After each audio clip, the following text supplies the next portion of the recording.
welcome to Turn the Page, the official podcast of the Syosset Public Library.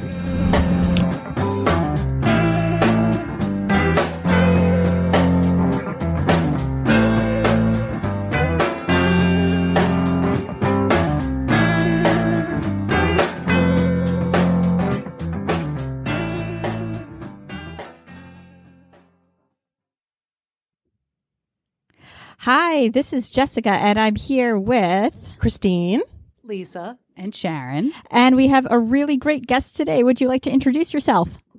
Hi, I'm John. Hi, John. Hi, John. John, your last name is Lovett, correct? That's right. So far, so good. All right, good. We got the right guy. We're good. So, John, you have done a lot of things, and you are a Syosset alum. John, actually, before we really get into your career, I just wanted to ask you, how is Pundit? Pundit is great.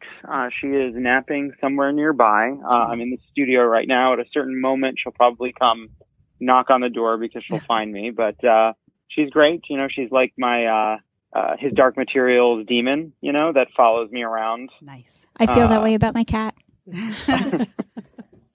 Awesome. So we all heard one of the most recent episodes of Love It or Leave It, and you were talking about your upcoming 20-year reunion. Yeah. Well, I mean, I don't even know if it's actually properly, I don't even know if it's organized. I mean, I grew up in Woodbury and Syosset. I went to Walt Whitman Elementary, and then I went to Thompson Middle School, then Syosset High School. I spent a lot of time at the Syosset Public Library. Yay, thank you. Of course, we don't I hear did. that very often. That's nice.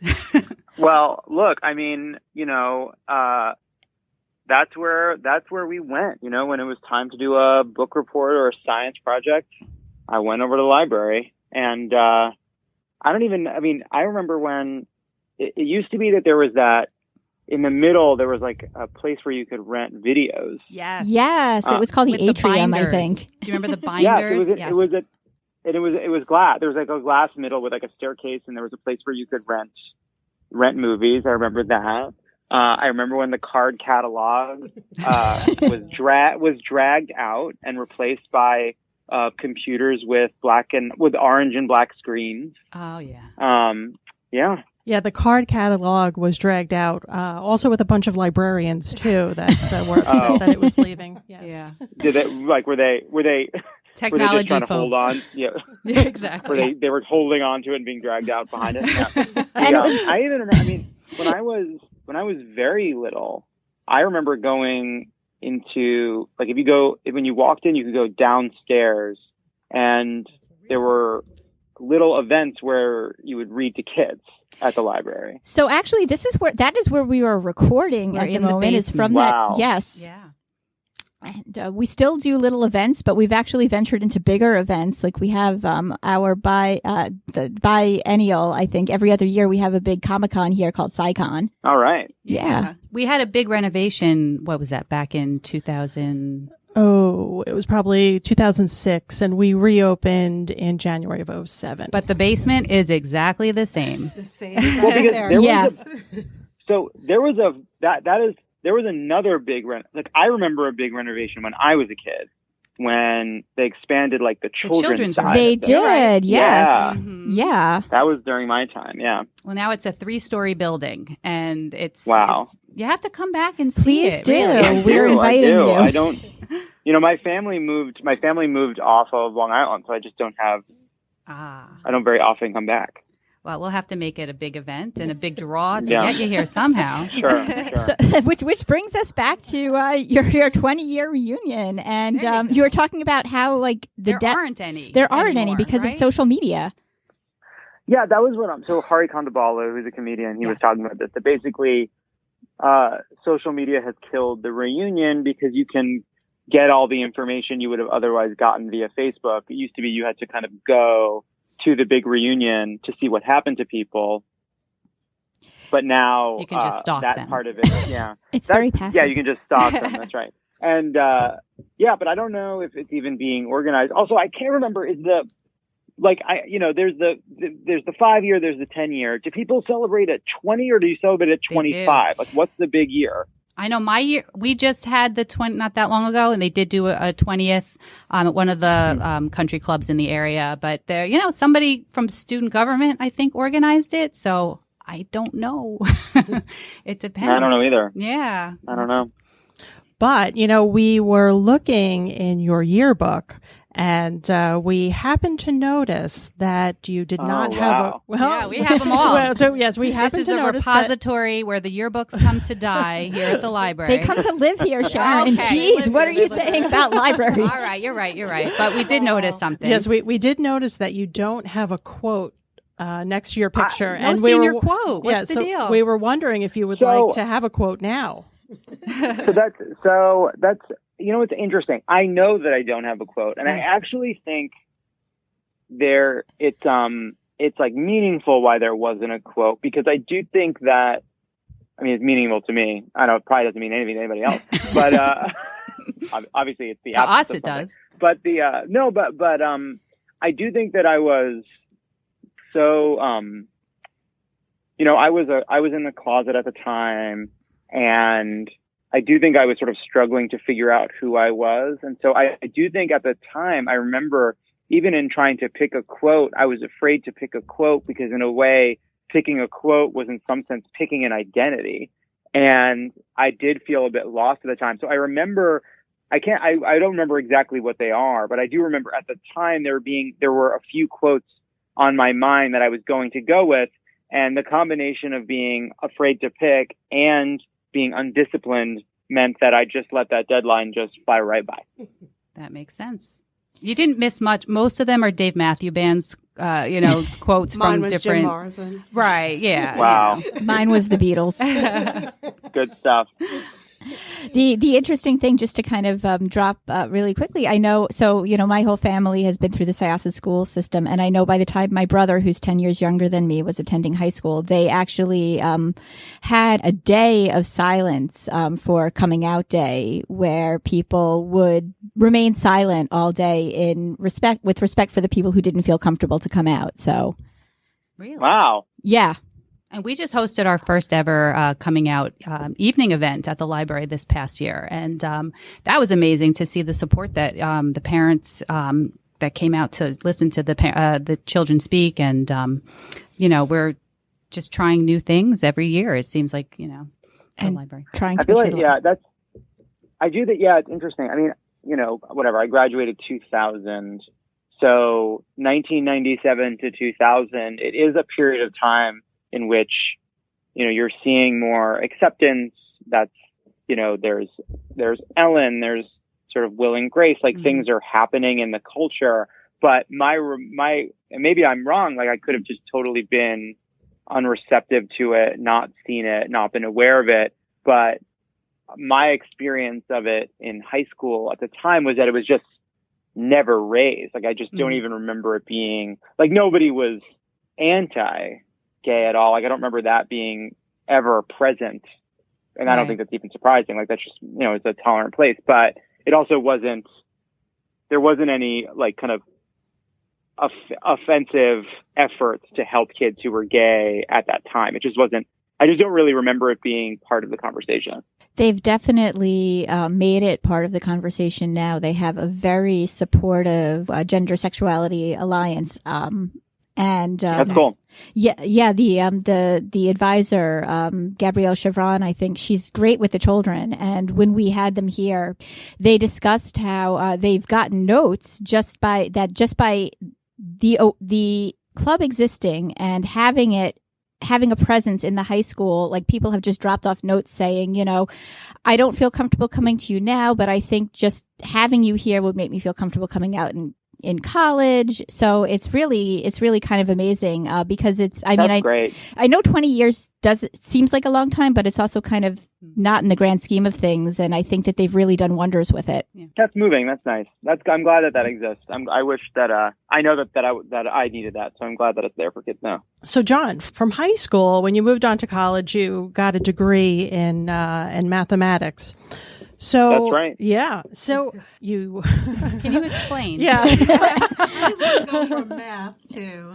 Yeah. So you get a degree in mathematics, and then you kind of just like drop that, and then move on to. Well, Yeah. What was the progression? Well, so I loved studying math. I do think that it was well suited to me, just in that it was really about kind of a learning an analytical way of thinking that I just sort of enjoyed the challenge of.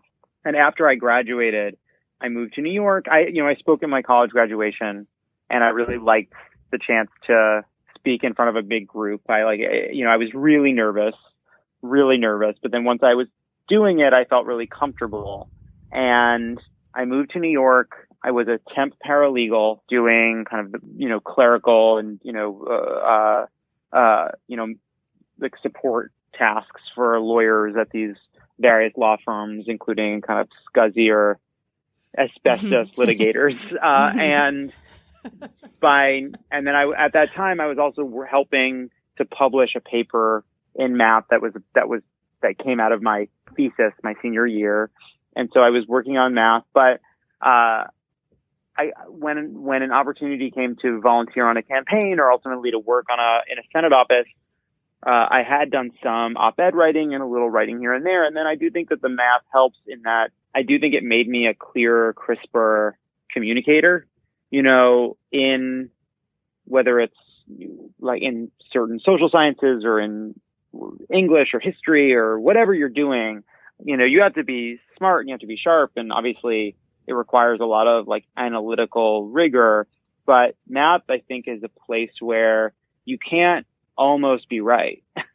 You can't kind of get it. Either you understand the concept or you don't. Either you can solve a problem or you can't. Either you can explain something or you can't. You either have come to break down and understand the underlying concepts and math that you're working on, or you just haven't yet.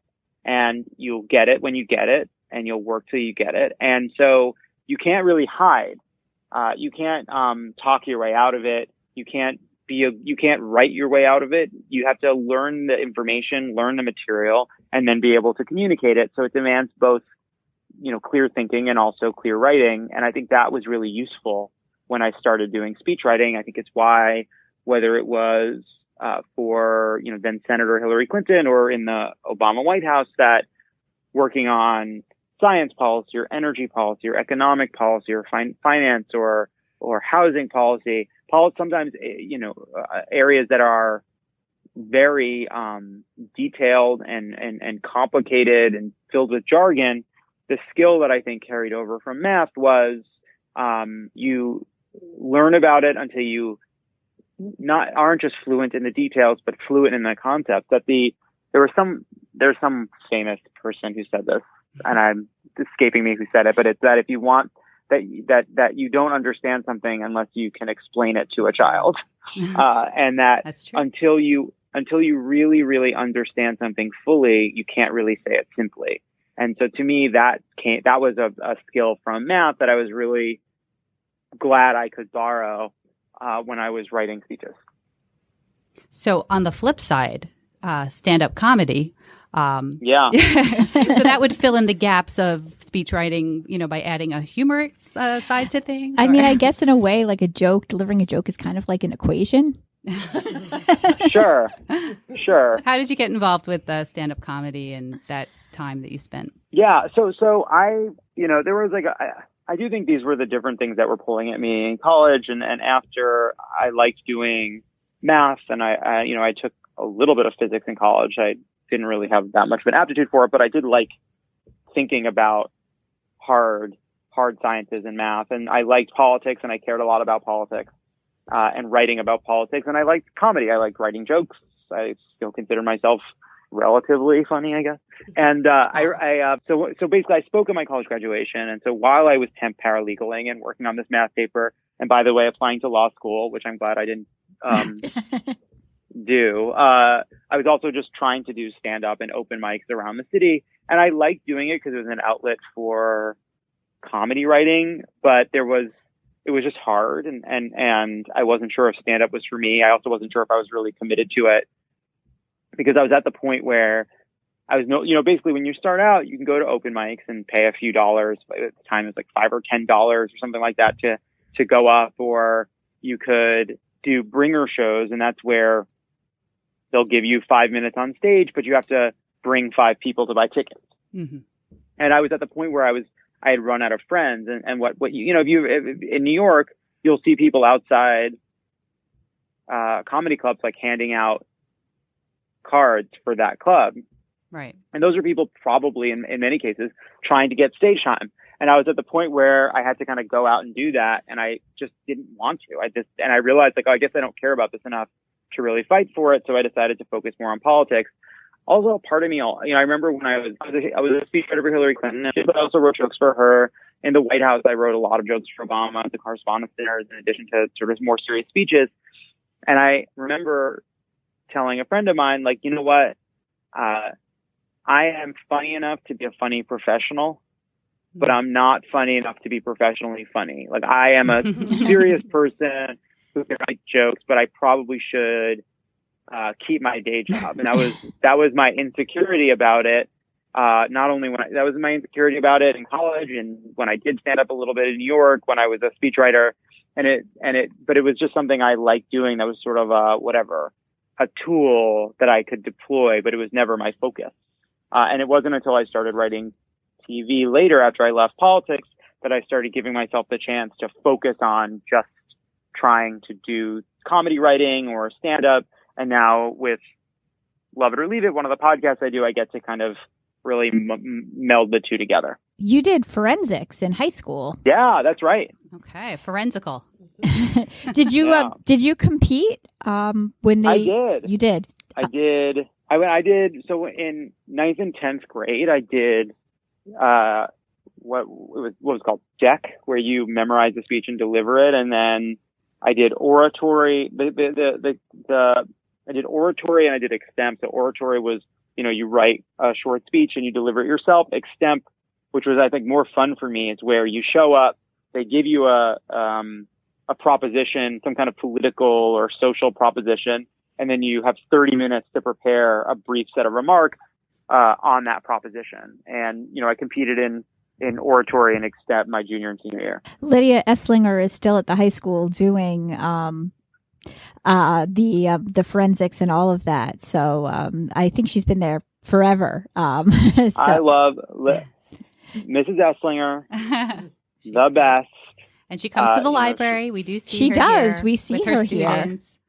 I actually lost touch with her, which is my fault. And I recently reached out, and I think the next time I come to New York, I want to make sure I get to see her, because you can she was such an important, maybe we'll meet at the library. Yeah. She was such an important part of my high school years.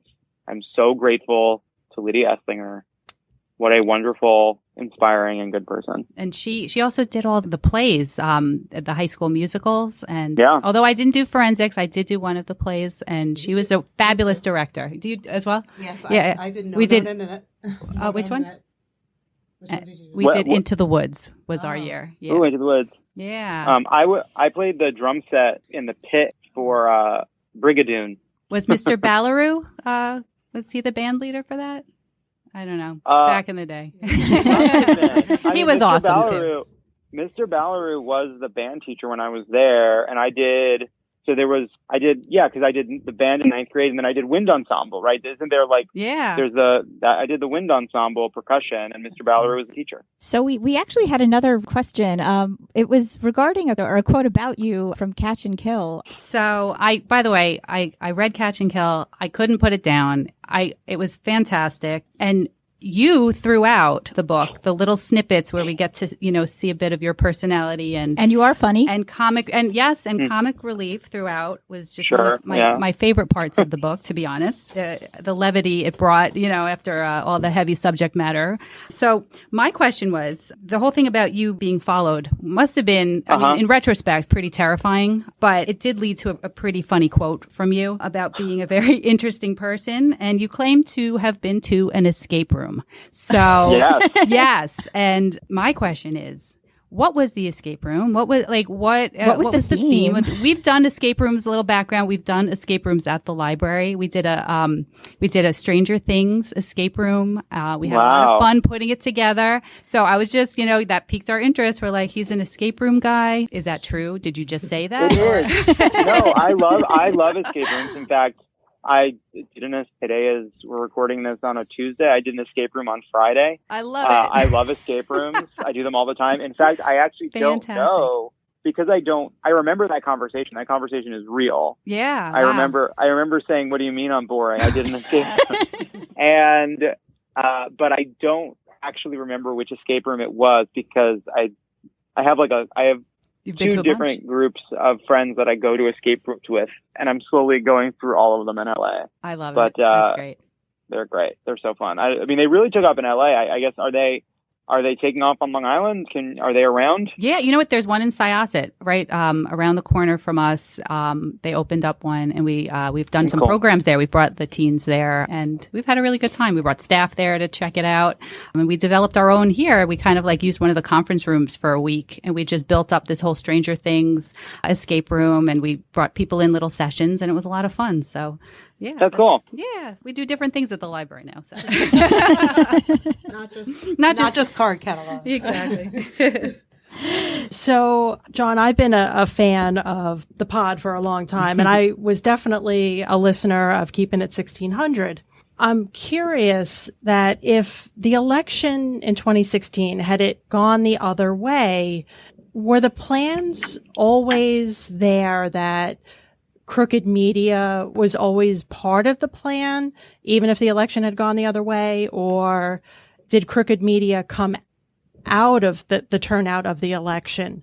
Or, if Hillary Clinton had won the election, if she had, offered you a position in her administration, is that something that you would have considered at that time? Well, that's two questions. I think you're right.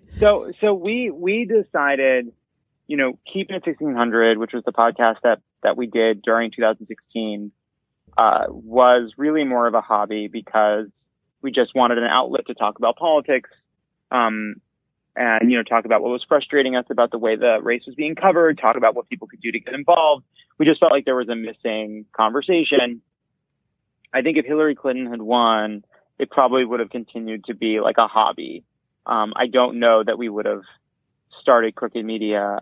Almost probably not. I mean, the truth is, it wasn't till Trump won. I mean, the day after the election, we started talking about crooked media. That basically what we said throughout that campaign. It's what we said even, that Donald Trump becoming the Republican nominee was a national emergency. Someone reaching to the top of one of our two political parties of such low character and poorly suited to the job. The fact that someone like that could get so far presented a crisis.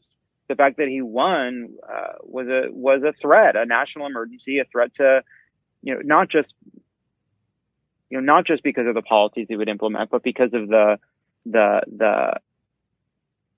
hate that he was fomenting, the lack of fitness he had for this incredibly important office, and what we said at the time throughout the campaign, if we meant it, which is that Donald Trump represents an emergency, not just because of who he is, but because of the systems and failures that allowed him to get so close to the White House in the first place, and that we'd each have to do our part to fight back. If we really meant that, which we did, then how could we go back to being a TV writer or being speechwriters for other people? We wanted to see what we could do to help, and we had success with this podcast. So we decided, all right, well, Donald Trump is an emergency, but what made it possible? Part of it is that so much of our political media treats people like cynical observers, instead of what we are, which is frustrated participants. That the media treats it, I think people say this all the time, oh, it's a horse race, it's a game, but it actually presents information to people as if their minds are already made up,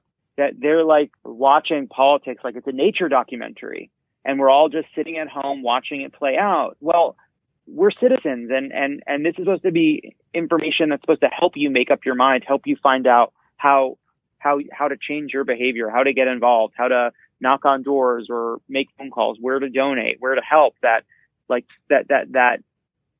if a whole bunch of political media was kind of telling you over and over again to stop caring and to stop paying attention and to treat it like it's somebody else's problem, there was room for a different kind of conversation that sounded like normal people, that was frustrated and angry and scared the way a lot of people were, but that wasn't just about diagnosing the problem, but was about talking about what each of us could do to fix it. And so that was the reason we started Crooked Media.